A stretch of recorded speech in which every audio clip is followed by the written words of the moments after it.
Hello guys and welcome to my new video, and today we'll be reviewing the first week of the heroic raid release in terms of performance for DPS and healers, and looking at the proposed Blizzard changes in terms of class balancing and how they might impact them. So let's go and get started. Now before we're gonna start the video, I do have a small disclaimer. A lot of people might be like, why are you looking at heroic content? Because Blizzard looks at heroic content and they change, nerf buff classes based on this week. So I think it's important to see where is Blizzard coming from in terms of why this class got buffed or why this class didn't receive anything. On top of that, not every single spec is going to have a good representation or an indication of where it stands because of sample size. For example, there's going to be way more assassination rogues. They have 20,000 parses. And you could say that assassination has a good representation of where it stands.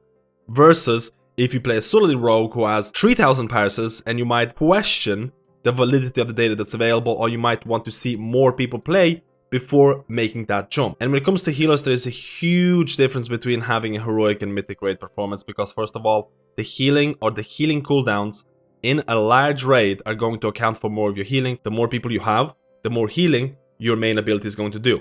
Which is why a lot of these healers that have these huge raid cooldowns tend to perform better in heroic weeks. This is going to change in mythic. And this is the heroic performance for DPS in the 75 percentile. So if you're playing a class kinda well, you'll probably see something like this in the new raid Sanctum of Domination, and you see assassination rogues are absolutely pumping. The single target DPS is really strong. You can see Shadow Priest doing well, you can see Demology Warlocks doing well, you can see in terms of parses, and this is very important, I talked about sample size. Druids, balanced Druids are the most popular class. Destruction Warlocks, Marksmanship Hunters. Again, we'll see and we'll talk about the buffs to every single class, because there is a lot of changes that Blizzard is proposing. But generally speaking, looking at the performance for heroic raid Sanctum of Domination in terms of DPS classes, you can see that single target, you can see the assassination rogues are doing really well. You do have to consider that the first boss possibly has a lot of inflation as well, because of certain powers affecting different specs differently, so keep that in mind. The first boss is going to be irrelevant in terms of any guild approaching or progressing, because it's a very easy fight, but it will inflate the numbers, so that's something to consider. But if you look at the overall charts, you can see where classes are doing well and which classes are not performing well, and you can see the bottom tier classes. You can see your Fire Mage, you can see your Affliction Warlock, and you can see your Hunters. And guess what? These are the classes that are getting buffs. So Blizzard is looking at this data. They are paying attention to what's happening, and this is why I'm covering this video, because it is important to see where Blizzard is coming from. And here are the proposed changes or buffs to classes that were underperforming, and some nerfs. You can see Shadow Priest there as well. So what's happening? You can see Hunters here, and honestly I feel like every Hunter in the game right now is saying, finally we are getting something. So Beastmaster, Kill Command, Cobra Shot, Barb Shot, Multi-Shot, and Kill Shot increased by 15.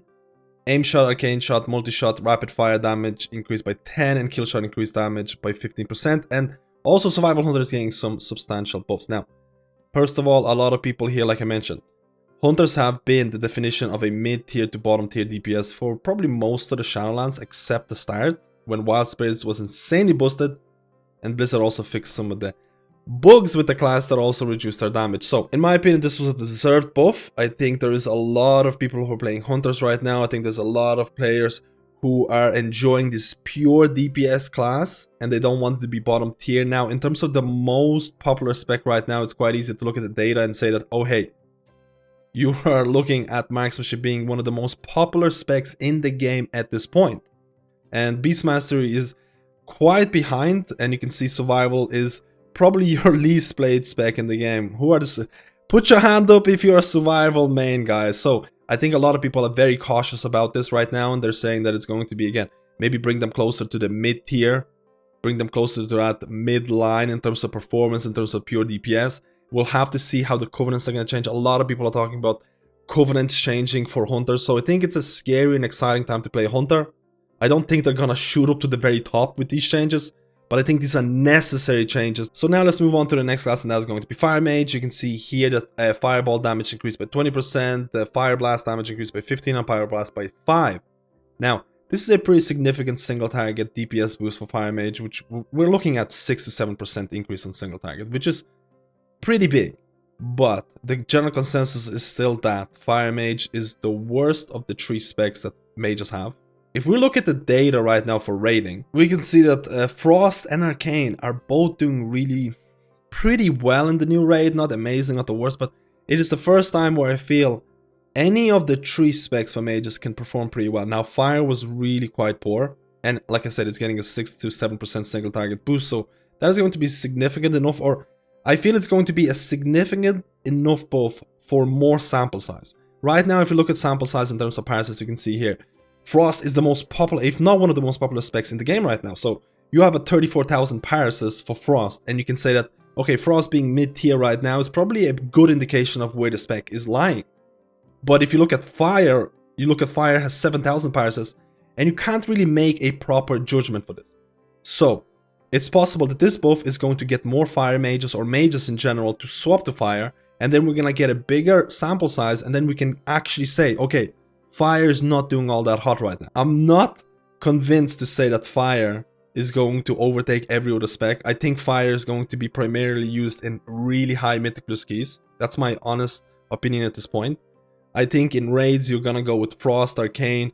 Again, Arcane could have a higher representation. It has 16,000 parses. I think Frost is the most popular right now. This is actually the Mythic Plus representation right now. Again, it's very, very early, so it's not a good representation of what meta is going to look like, but there's already been 22, 21 keys timed in this Tormented Affix, and you can see here this is level 20 and up, and this is range DPS, and again, Elemental is doing really well, but the mages, you can see there's a lot of Arcane mages, there's a lot of Frost mages, and there's a decent amount of Fire mages.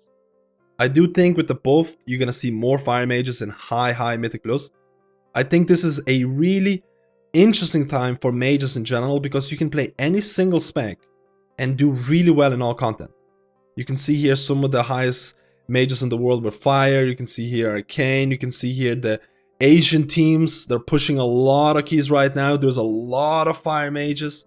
One of the reasons uncapped AoE, really important in Tormented, because guys, have you seen the big huge pulls that people are doing right now? You're basically completing dungeons in like 3 pulls. Okay, it's an over exaggeration, but uncapped AoE from Fire is always going to be very welcome. So Fire mages or mages in general, play any spec and you honestly can do really well in all content. And now we go to the only nerf that happened in terms of class, and that's going to be Priest Shadow. Devouring Plague damage reduced by 8%, and your Conduit Dissonant Echoes, the Void Bolt damage has been reduced by 5%, and this is going to equate to around an overall 2% DPS nerf on a single target fight. If you look at Shadow Priest right now in raid situations, in heroic content, they're actually doing really well. And again, a lot of the times just pure DPS charts are not going to be a good indication of everything, but a lot of people were saying this nerf is going to kill them. They're not going to die. Shadow Priests are still going to be very much wanted, especially in the end tier bosses where multi-dotting is really strong. You'll see that mythic content ads are gonna have more HP, so multi-dotting classes are gonna, in my opinion, climb and climb. So Shadow Priest did receive a nerf, but it's not doom and gloom. Shadow Priest, in my opinion, is still going to have a very high representation. Again, if you look at Mythic Plus, I don't think they really deserve the nerf, because I don't think Shadow Priests are viewed as meta right now in Mythic Plus, especially in the range category where you have the powerhouse that Elemental is, the powerhouse that the Mage specs, and then Boomkin is also making a comeback in there. Again, this is 20 and up. It's not a good representation because it is very early, but this is one of those times where Shadow gets nerfed in raids that also is going to carry, to some extent, carry into Mythic Plus where it's not deserved. And the last spec is gonna get some buffs. It's going to be Affliction Warlocks, and honestly, Affliction was probably, how do I say it, they really did over nerf Affliction by a substantial amount. Affliction was one of the most popular specs before, and now they have kind of fallen a lot. And let's go and check out the heroic charts. Affliction received an overall 5% increase. Again, Affliction was the second worst spec in terms of the heroic chart in terms of 75 percentile. The 5%, I think it's going to be similar to what Fire Mages are receiving. I think the 5% might get few of the Warlocks to try out Affliction, and then we're gonna have a better sample size, because right now the sample size is just atrocious. If you look at the top parsing, or the most parses available, Destruction is the second most popular spec in the game. Destruction is doing quite well. It's mid-tier, very close to being top tier, to be honest. The difference is minimal. You need a Warlock in raid, you need those portals, you need those gateways, you cannot do without them. And the fact that they bring you Hellstones, you're always gonna have at least one Warlock. You always have to have at least one Warlock, and it's going to be Destruction. Now, the 5% overall buff to Affliction, I hope there's going to be more of these Warlocks that are going to try out Affliction, because Affliction right now is the second least played spec in the game. Survival Hunter levels of unplayable right now, which is kind of crazy. The community perception of Affliction Warlocks is atrocious. I don't think 5% buff is big enough, but if more players play it, there's going to be more sample size, we're going to get a better indication of where Affliction stands and possibly get more buffs. But maybe Blizzard is going to be like, oh hey, we did look at Warlocks, we did look at Affliction, we buffed them, and maybe it wasn't enough, but you still have 2 other specs that you could make use of, with Destruction and Demonology to some extent. So, be happy. This could be how Blizzard approaches these class balances in terms of pure DPS. And on the last note, talking about some of the execute classes, Warriors in particular. The last boss is where the meta is really going to be mattering, because the last boss is arguably going to be the hardest. Sylvanas Windrunner is an insanely long fight, which does not really have an execute phase. It finishes, or Sylvanas finishes the fight with a lot of HP left, and a lot of Warriors are complaining about this. So right now in Heroic logs, again, Sylvanas is a really hard fight. Even on Heroic, a lot of the guilds are struggling to kill it. And I feel like right now, a lot of classes like Warriors are complaining about the lack of execute, or lack of true execute phase for this. So it's going to be interesting what class balance is going to be relevant for this fight, because I feel top end guilds are looking at Sylvanas right now and they're looking at classes that they need to kind of gear, because this is ultimately going to be your main challenge.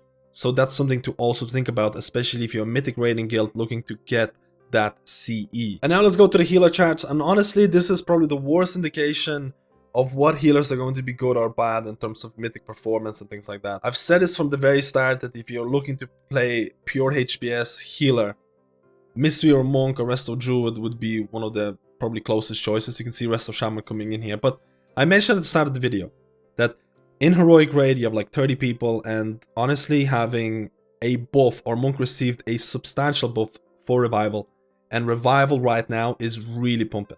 The fact that Restoration Shamans have Healing Tide, Restoration Druids have Tranquility, these cooldowns are really strong in large raid groups. Because like I said, a lot of these cooldowns are going to heal the same amount whether you're in a 10-man group or a 30-man group. So, optimizing this is going to inflate the numbers. This is why you see Discipline Priest being the lowest. This is why a lot of people are going to be like, Discipline needs huge buffs, they're the worst. Discipline is always the lowest on Heroic fights because of the raid size, because it doesn't really have a pure HPS cooldown, and this is why you see a lot of the doom and gloom surrounding Discipline Priest in Heroic Week. When Mythic Week comes out, you'll see a lot of top end guilds, including a Discipline Priest in their roster, and everyone's gonna be like, okay, this is doing pretty well.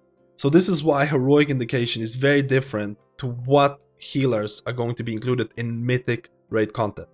I'm sure this has fallen to some extent because of the Spirit Shell nerfs, but at the end of the day, Spirit Shell is going to be mandatory on certain fights where you just cannot survive mechanics because of your HP, because you're an undergeared character approaching these, world first bosses. You need that Spirit Shell to survive.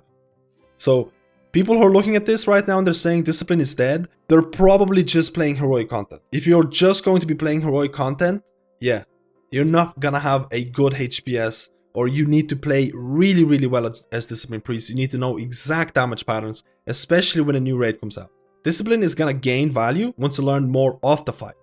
Right now, in terms of pure HPS, honestly, Mistweaver is just completely pumping. Do I see Mistweaver included in some of the world first skills? I probably do, but you still have the trifecta. Restoration Shaman, Holy Paladin, and Discipline Priest, in my opinion, is still going to be a very popular combo for the end tier or really hard mythic raiding bosses for that world first content. I feel like for the first couple of bosses in terms of mythic difficulty, you can honestly have any of these healers. But once you approach the really hard ones, once you need that DPS check, you need that Discipline Priest barrier, you need that Spirit Shell to survive certain mechanics. Resto Shaman is doing a lot of healing. The fact that you can use Heavy Rainfall, Conduit, your third potency Conduit is really making Healing Rain extremely strong after you use Healing Tide. So again, Holy Paladin still the best DPS, still has a damage reduction cooldown, still provides good healing. You have to remember, Holy Paladin is providing this much HPS while it does not have a pure HPS cooldown. Just really think about this.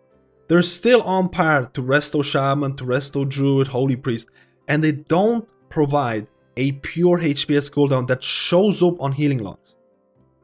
That's how good Holy Paladin, and they provide the most DPS. That, like, think about this. And think about this before saying that Holy Paladins are not overpowered or not boosted. That's the level that we're talking right now. So, in my opinion, you're gonna see that double Holy Paladin, you're gonna see that Resto Shaman, you're gonna see that this priest for really, really hard fights. But if you want to be extremely strong in HPS, man, Mistweaver monks are really, really solid. Now, I do want to cover some of the Covenant-specific legendary changes because they will impact healers a lot. So I'm not going to be covering every single Covenant legendary changes here. I'm going to be focusing on healers and classes where these changes are going to be deeply impactful towards gameplay in Raids and Mythic Plus. And now let's go get started with the Druid here, where Night Phase Celestial Spirits convoke the spirit's duration. Very, very important. Reduced by 25% was 50% reduction. The first time I read this, I thought this was a nerf, because I assumed that they're going to nerf the cooldown reduction that you get from it. Because with this legendary, your Celestial or your Convoked Spirits is going to be 1 minute cooldown instead of 2. But this is a duration buff. You are going to get more spells off with this legendary now. Instead of getting 6, you're going to get 9 spells, which in turn is going to give you a higher chance of getting that Flourish proc. You have to remember that this legendary is also using a deck system, which means it is controlled randomness to some extent. And all of a sudden, because of these changes, because of this buff, because you're getting more abilities off, this legendary is probably going to be your #1 choice for Restoration Druid approaching raid content. You also have to look at your soulbinds like Naya, Grove Invigoration, where you use your 1 minute convoke because of this legendary. It's 1 minute. You're getting like 400 mastery for 30 seconds. The uptime is insane.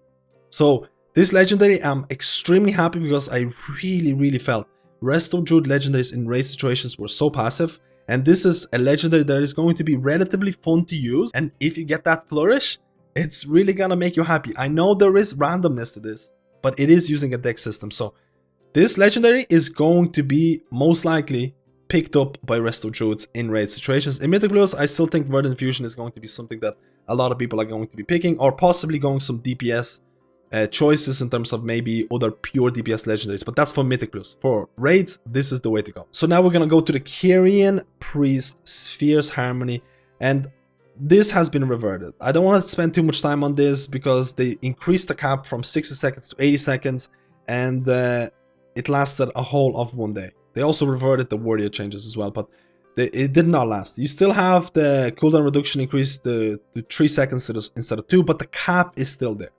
So it's easier to get to the cap, but again, the main difference, or what every Discipline Priest who's playing Kyrian right now, they want, on a single target boss, I'm using my Boon of Descended, and I can line up my Boon of Descended with Spirit Shell every single time. And they want to have 1.5 minute ramps with Boon.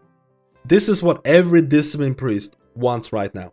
And with this change, with the cap, maybe it was almost possible. Again, I didn't get to test it because it lasted a whole day. It wasn't on PTR. But that's what every disc wants. And they reverted the change. So now, again, it would be extremely fun to try it out. I think it'd almost be borderline overpowered playing Discipline Priest with Kyrian with this kind of legendary. I think Blizzard is going to look at the data available. And I think based on how the Mythic is going to go, if Disc is underperforming, they might bring back this change. I think this is the way that they're looking to buff Disc if it's not performing well enough. So it might come back. Let's hope. I don't know. Let me know, guys, if you're playing a Discipline or a Kyrian Discipline Priest, how you feel about this. And the last change that I want to talk about is going to be Mythic Plus related, and it's going to be Restoration Shaman. And honestly, this blew my mind because I had... Why? What is the thought process? Kyrian, Raging Vespers Vortex damage increased by 50%. 50%. So, for the people who don't know, and we're gonna go to the Mythic Plus section here because this is only going to affect Mythic Plus. For the people who have followed my videos or have followed legendary changes, a lot of hype has been surrounding Kyrian Restoration Shaman because your Vesper Totem, your Kyrian specific legendary for Vesper Totem was looking extremely juicy because the damage and healing was really cool. On top of the fact that you can go Mechanico straight, reduce the cooldown of it, and everyone was like, maybe we should actually try and go Kyrian as Resto Shaman in raids and Mythic Plus, even though it feels clunky. So Blizzard nerfs the Kyrian specific legendary, the healing portion, by like 50% or something along those lines. The healing portion got nerfed, the damage portion is still there. So every Resto Shaman is like, okay, Kyrian could actually be pretty interesting in Mythic Plus, where I want to optimize my DPS because I'm playing Tormented, and Tormented does not have a really heavy healing requirement with the exception of one Tormented boss, and then you have the immunity boss with the bleeds. So Resto Shamans are still kind of looking at Kyrian option because of pure damage. But Blizzard basically goes and makes up your mind for you with this change. Raging Vesper's damage increased by 50%. So all of a sudden, any Resto Shaman who was considering Kyrian is going to go Kyrian. And this is going to be mainly for Mythic Plus because the damage of Vesper Totem with this change is going to be kind of insane. I think every single... I don't want to... Again, guys, I'm trying to be conservative. But I think there's going to be a lot of Resto Shamans who are going to go Kyrian because of the pure damage if they're looking to progress in Mythic Plus, especially if they're running with a tank like a Guardian Druid who might be Night Fae, possibly Ventier, and you need a Kyrian in your group. Like, how many pure DPS classes or meta DPS classes in Mythic Plus are going to be playing Kyrian? So all of a sudden, Resto Shaman, Kyrian, one of the best DPS, like this legendary is going to give you some really insane DPS. It's going to be a really easy choice. The problem with this, if you're a Resto Shaman who also likes raiding, Kyrian is pretty bad for raiding. Not only it's clunky, but its healing has been reduced, or the Kyrian specific legendary healing has been reduced. So now you have to make a choice. Do you want to pump DPS as a Kyrian Resto Shaman in Mythic Plus and provide Kyrian, especially if you don't have a Kyrian in a group? Or do you want to focus on raiding situations where Necro Primordial Wave is still looking a very, very, very solid option? Because at the end of the day, Vesper Totem is still a clunky kind of... It's a clunky mechanic. If you want to focus just on DPS, that's fine. But if you want to focus on DPS and healing, it can become very problematic. So I feel this is a interesting change because it splits your decision. If I had the choice, I would create two Resto Shamans. One Resto Shaman would be Kyrian. One Resto Shaman would be Primordial Wave Necrolord. That Shaman would do raids and the other Shaman would do Mythic Plus. And to conclude the video, we have this screen here, which basically shows the community perception of healers. You can see here that some of the predictions that I said in my videos in terms of community perception, at least, Resto Shaman, Holy Paladin are just the kings in keys 15 and up. I do have a Mistweaver Monk, I do have a Restoration Druid who I play as my secondary alts, and honestly getting invited to keys is a nightmare, even if you have a good IO score. It is honestly kind of sad, but I do feel that a lot of Resto Shamans are gonna go Kyrian because of this change. I probably would maybe wait a little bit to see if Blizzard is going to revert the Kyrian change because it is just so out of the blue. That Kyrian Vesper Totem change doesn't really make a whole lot of sense. So maybe wait a little bit and see if it's going to be here next week or something along those lines in case you're going to be swapping to Kyrian right now. I'm sticking to Primordial Wave because I'm playing raids right now. I wish I had a second Resto Shaman who would be Kyrian just to push Mythic Plus. Maybe I will do that, I'm not 100% sure. Let me know, guys, how you feel about this video. Let me know how you feel about Sanctum of Domination. Sanctum for me is one of the best raids I've seen. We'll see how the DPS meta, how the healer meta is going to be revealed during the race to World First. I cannot wait to watch it. Again, guys, let me know how you feel about the changes towards the DPS classes, the buffs, the nerfs. What class are you maining for Sanctum Domination? What class are you maining for Mythic Plus in terms of healers or DPS? What class are you most excited for? If you like the video, like and subscribe, and I'll see you in my next video, and happy Race to World First participation or watching. I'll see you in my next guide.